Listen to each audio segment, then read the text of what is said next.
Saudara tak mampu menahan kekesalan dan kekecewaan, puluhan warga desa Huangabotu, Kabila Bone Bolango kembali memblokade akses jalan menuju perusahaan tambang galian C untuk yang kedua kalinya. Akses jalan perusahaan kembali diblokade warga akibat pihak perusahaan yang dinilai lari dari tanggung jawab dengan membuka akses jalan lain serta enggan menepati janji yang dituntut warga. Untuk kesekian kalinya, puluhan warga di Dusun Inengo Barat, Desa Huangabotu, Kabila Bone Bolango melakukan aksi protes kepada perusahaan tambang galian C yang berada di hulu pemukiman warga. Pada pekan lalu, warga telah memblokade akses jalan menuju perusahaan yang berada dekat dengan rumah warga. Penutupan akses jalan itu sebagai bentuk protes dan tuntutan warga agar pihak perusahaan menepati janji yang telah disepakati, yakni pembuatan tanggul atau bronjong di sekitar aliran sungai yang saat ini sudah rusak dan terjadi pendangkalan. Warga menilai aktivitas perusahaan galian C milik PT Rahmat Simpati Jaya yang telah beroperasi sejak 6 tahun lebih itu berdampak pada banyak kerusakan lingkungan dan membahayakan pemukiman warga. Sayangnya setelah ada penutupan jalan saat itu, bukannya menepati janji, pihak perusahaan justru membuka akses jalan baru. Hal itu pun semakin membuat geram warga setempat. Bahkan warga mengaku sempat cekcok dengan pengawas lapangan perusahaan. Saking kesal dan kecewa, puluhan warga pun berbondong-bondong untuk kembali memblokade akses jalan menuju perusahaan di bagian hulu dengan membentangkan tali serta batang pohon.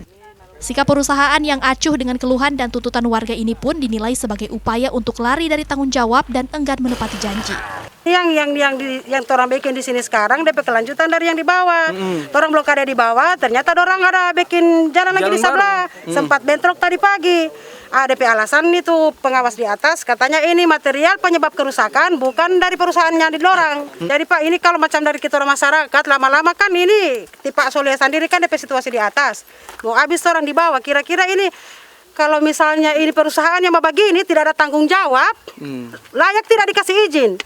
Jadi mohon jadi perhatian ini untuk PTSP yang dinas perizinan yang berwenang di yang di perizinan itu tolong diperhatikan Pak. Ya. Ini kalau model perusahaan begini yang sama tidak bertanggung jawab kan. Dari 6 tahun lalu sampai yang sekarang tidak ada apapun yang diberikan. Iya. Yang diberikan di masyarakat. Bukan permintaan tidak berdasar ini Pak. Ini janji perusahaan. Ini yang jadi putusan kemarin. Itu janjinya disampaikan saat apa? Apakah memang ada perjanjian di atas kertas atau seperti apa? Ini kan putusan dewan kemarin Pak. Ya, sudah pernah hearing lalu. Iya. Warga juga menegaskan penutupan akses jalan kali ini menjadi peringatan terakhir bagi perusahaan agar segera menepati janji. Tak hanya pembuatan tanggul atau bronjong maupun normalisasi sungai. Warga bilang setidaknya ada 6 poin janji yang harus dilakukan perusahaan setelah beroperasi. Sebagaimana putusan saat di DPRD Kabupaten Bone Bolango. Warga pun mengaku kecewa dengan pimpinan perusahaan yang tak pernah menemui warga untuk menyikapi keluhan dan kondisi lingkungan yang saat ini sudah rusak. Rizka Misma, Kompas TV, Bone Bolango, Gorontalo.